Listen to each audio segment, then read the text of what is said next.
سب سے اعلیٰ درجے کا اسلام کیا ہے؟ من سلم المسلمون من لسانہ و یدہ. زندگی میں یہ طے کر لو، کوئی کتنا ہی تمہیں دکھ پہنچائے، کوئی کتنا ہی تمہاری بےعزتی کرے، چپ ہو جاؤ، سہ جاؤ. مرنے والے کی کیا عزت، کیا ذلت. میں نے تو مر کے دیکھا ہے اور مجھے یہ حدیث سمجھ میں آئی ہے بڑی اچھی طرح، موتو قبل ان تموتو، کہ مرنے سے پہلے مر جاؤ. اس وقت اگر میں مر جاتا تو مجھے کوئی گالیاں دیتا تو مجھے کیا نقصان تھا، اور مجھے کوئی نعرے لگاتا میرے لیے تو میرا کیا نفع تھا. تو مرنے سے پہلے مر جاؤ. کوئی تمہیں برا بھلا کہے تو تمہارا کیا نقصان ہے، تمہیں کوئی واہ واہ نعرے لگائے تمہیں کیا نفع ہے. اگر اللہ راضی ہے تو مردہ باد اور زندہ باد سے بے نیاز ہو. ابو ذر رضی اللہ تعالیٰ عنہ کو ایک آدمی نے گالیاں دی تو انہوں نے فرمایا بیٹا ایک گھاٹی آگے آ رہی ہے، اس میں گر گیا تو جو کچھ کہہ رہے ہو اس سے بھی زیادہ کا حقدار ہوں، اور اگر پار ہو گیا تو تیری گالیوں سے مجھے کوئی فرق نہیں پڑتا ہے. من سلم المسلمون من لسانہ و یدہ موتوا قبل ان تموتوا. چونکہ آج کل اخلاق ہیں انتقامی، معاف کرنے والے اخلاق ہیں نہیں، انتقامی اخلاق ہیں. ہمارا معاشرہ انتقامی ہے. اچھا کرو گے تو ہم اچھا کریں گے، برا کرو گے تو ہم برا کریں گے، جیسا کہو گے ویسا ہم سے سنو گے. یہ ہمارا ماحول ہے، یہ ہمارا. ایک ماں کہہ رہی تھی دوسری ماں کو، میرے پترا کدی کسی نے واسطے سلام نہیں کیتا. بڑے فخر سے کہہ رہی ہے، ہمارے اپنے گاؤں کی بات بات. میرے پترا کدی نہیں کسی نے واسطے سلام کیتا، مائی جڑا کرے انہوں کریں دیں، جڑا نہ کرے انہوں پوچھ دے ہی کوئی نہیں. یہ وہ فخر سے کہہ رہی. جو سب سے بڑا عیب ہے وہ سب سے بڑا فخر بنا ہو. میرے پترا کدی نہیں کسی نے واسطے سلام کیتا. جب ماں باپ نے یہ سبق دیا تو اولاد کا کیا قصور ہے. ہمارا معاشرہ انتقامی ہے، ایک کی 10 سنانے کا ماحول ہے، تو آپ 100 کی ایک بھی نہ سناؤ. احنف بن قیس رضی اللہ تعالیٰ عنہ پہ ایک آدمی نے چڑھائی کر کہنے لگا ایک سناؤ گے نا تو 10 سنو گے میری طرف سے. تو احنف بن قیس کہنے لگے بھائی تو مجھے 100 بھی سنائے گا نا تو میری طرف سے ایک بھی تو نہیں سنے گا. ایک آدمی ان کی بڑی بےزتی کر رہا تھا اور وہ چل رہے تھے اور وہ 100 گالیاں بک رہا ہے. جب آ گیا نا قریب شہر تو کہنے لگے دیکھا میرا قبیلہ یہاں رہتا ہے، اگر کسی نے سن لیا نا تو تیری بڑی دھلائی کر دے گا، تو نے جو مجھے گالیاں دینی میں کھڑا ہوں یہیں تو دے لے، تو اپنا سارا زور پورا کر لے تاکہ آگے تجھے کوئی تکلیف نہ پہنچا دے میری وجہ سے. تو وہ پاؤں پہ گر کے معافی مانگنے لگا کہ واقعی تو بڑے حلم والا. وہ مشہور تھے اپنے حلم میں، بردباری، اور لوگ ان کا امتحان لینے آیا کرتے تھے کہ بھئی کوئی ہے جو احنف کو غصہ دلا دے، تو لوگ ناکام ہو جاتے تھے، ان کو غصہ نہیں آتا. ایسے ایک عرب سردار گزرا معن بن زائدہ، وہ بھی اپنے حلم میں بڑے مشہور تھے. ایک دفعہ لوگوں میں شرط لگ گئی کہ کوئی ہے معن بن زائدہ کو غصہ دلائے تو ہم اس کو انعام دیں گے.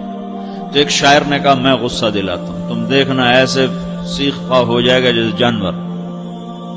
تو وہ چلا گیا اس کی مجلس میں، دربار لگا، عرب سردار تھا بہت بڑا، دربار لگا ہوا. تو کہتا السلام علیکم. وعلیکم السلام. تو معن بن زائدہ پر ایک دور بڑے فقر کا گزرا تھا، پھر اللہ نے اس کو بہت بڑی سرداری دی، بنو عباس کا بہت بڑا یہ وزیر گورنر تھا. تو کہتا اتذکر اذ لحافک جلد شاۃ واذ نعلاک من جلد البعیر. کہوں بھائی تجھے یاد ہے جب تیرا بستر بکری کی کھال تھا اور تیرے جوتے اونٹ کی کھال کے تھے؟ تو کہنے لگا کیوں نہیں یاد، بھلا کوئی ماضی بھی بھولتا ہے.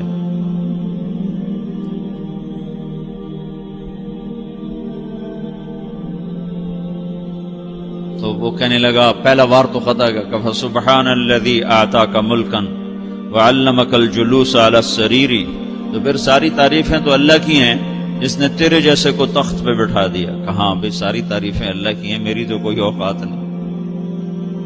تو کہنے لگا سأرحل عن دیار انت فیہا وان جار الزمان علی الفقیر. جہاں تیرے جیسا حکمران ہو وہاں مجھے رہنا گوارا ہی نہیں ہے، میں یہاں سے چھوڑ کے نکل جاؤں گا چاہے کتنی تکلیف اٹھاؤں. بڑے دربار میں یہ ایک گورنر اور وزیر سے بات ہو رہی ہے تو وہ کہتا ہے اچھا بھائی اگر تو ہمارے پاس رہے گا تو ہم تیرا اکرام کریں گے، اور اگر تو جانا چاہتا ہے تو پھر رافقت کا سلام. تو وہ یہ بار بھی خالی گیا تو پھر کہنے لگا فجد لی ابن ناقصۃ بمال.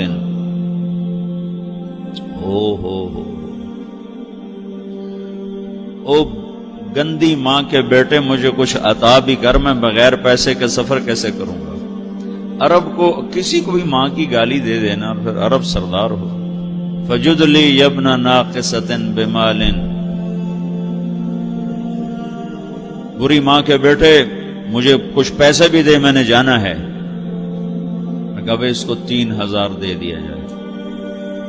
اللہ. تو کہنے لگا قلیل ما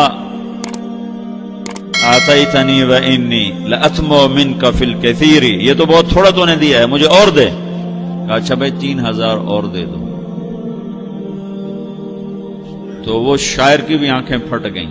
کہنے لگا اب ٹھہر جا ٹھہر جا، اب میں تیری اصل تجھے بتاتا ہوں. سألت اللہ ان یبکیک ذخرا فما لک فی البریۃ من نذیر. میں اللہ سے دعا کرتا ہوں اللہ تیرے جیسوں کو سلامت رکھے، تیرے جیسا دنیا میں کسی ماں نے جنا ہی کوئی نہیں. فمنک الجود والافضال حقا وفضل یدیک کالبحر الغزیر. تو ہی سخی ہے، تو ہی کریم ہے، اور سمندر بھی تیری سخاوت کے آگے کچھ نہیں ہے. تو نے کہا اچھا بھائی تو نے ہماری برائی کی، ہم نے تمہیں 6000 دیے، اب تو نے ہماری تعریف کی، اب 10,000 اور دے دو اس کو. باتیں ہی رہ گئیں، باتیں ہی رہ گئیں.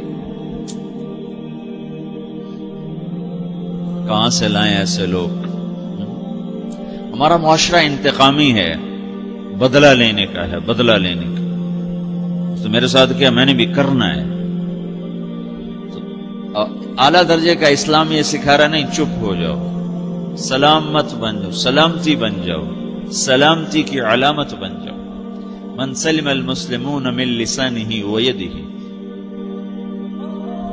اب وہ سوال کرتا ہے یا رسول اللہ ای الایمان افضل، سب سے اعلیٰ درجے کا ایمان کیا ہے؟ اسلام کیا ہے؟ کلمہ، نماز، روزہ، حج، زکات. اعلیٰ درجے کا اسلام کیا ہے؟ من سلم المسلمون من لسانہ ویدہ.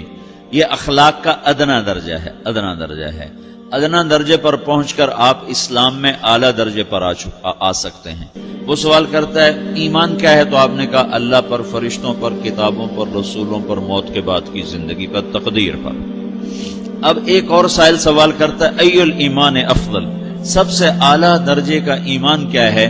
تو آپ نے فرمایا حسن الاخلاق، اچھے اخلاق سب سے اعلیٰ درجے کا ایمان ہے. جو آدمی اسلام میں، جو آدمی اخلاق میں، جو مرد عورت اخلاق میں ادنا درجے پر ہوتا ہے وہ اسلام میں اعلیٰ درجے پر پہنچتا ہے. اب اگر وہ اخلاق میں اعلیٰ درجے پر آ جائے تو اب یہ کہاں پہنچے گا؟ اب یہ کہاں پہنچے گا؟ میرا نبی کہہ رہا ہے سب سے اعلیٰ درجے کا ایمان ہے حسن اخلاق، حسن اخلاق. ابو ہریرہ نے پوچھا یا رسول اللہ وما حسن الاخلاق. یہ بھی ایک اور حدیث ہے. یا رسول اللہ حسن اخلاق کیا چیز ہے؟ تو آپ نے 3 چیزیں فرمائی، تصل من قطعک وتعطی من حرمک وتعفو عمن ظلمک. جو تم سے توڑے نہ تم اس سے جوڑو. نہیں کرتا سلام نہ کریں. کوئی ہم چھوٹے باپ کے ہیں؟ ہم تو کبھی بھی نہ کریں، ہم تو کبھی بھی نہ منہ تھوکیں بھی نہیں ہم تو میرا نبی کہہ رہا ہے جو توڑے تم اس سے جوڑو، جو محروم کرے اسے عطا کرو، جو زیادتی کرے اس سے درگزر کرو. یہ 3 کام جو عورت مرد کر لے گا یہ اخلاق کے اعلیٰ درجے میں ہے. جب یہ اخلاق کے اعلیٰ درجے پر پہنچتا ہے تو پھر میرا نبی کیا بشارت دیتا ہے؟ ادنا درجے پر پہنچ کر تو اعلیٰ مسلمان کی بشارت ہے، اور اخلاق میں اعلیٰ درجے پر پہنچ کر میرا نبی کہتا ہے کاد الحلیم ان یکون نبیا. اعلیٰ اخلاق والا بس نبی بنتے بنتے رہ جاتا ہے. اعلیٰ اخلاق والا ایسے ہے جیسے کہ نبی، قریب ہے کہ وہ نبی بن جائے. یہ تو ہے نا ترجمہ، لیکن ہم ہمارے اردو میں کہتے ہیں وہ نبی بنتے بنتے بنتے رہ گیا. کیا مطلب؟ کہ اس میں اور نبی میں صرف نبوت کا فرق رہ جاتا، باقی وہ سب کچھ حاصل کر لیتا ہے. تو یہ سارے دین کا میں نے آپ کو خلاصہ بتایا ہے کہ میری آپ کی ضرورت ہے کہ میرا اسلام اعلیٰ درجے کا ہو، من سلم المسلمون من لسانہ و یدہ، میرا ایمان اعلیٰ درجے کا ہو۔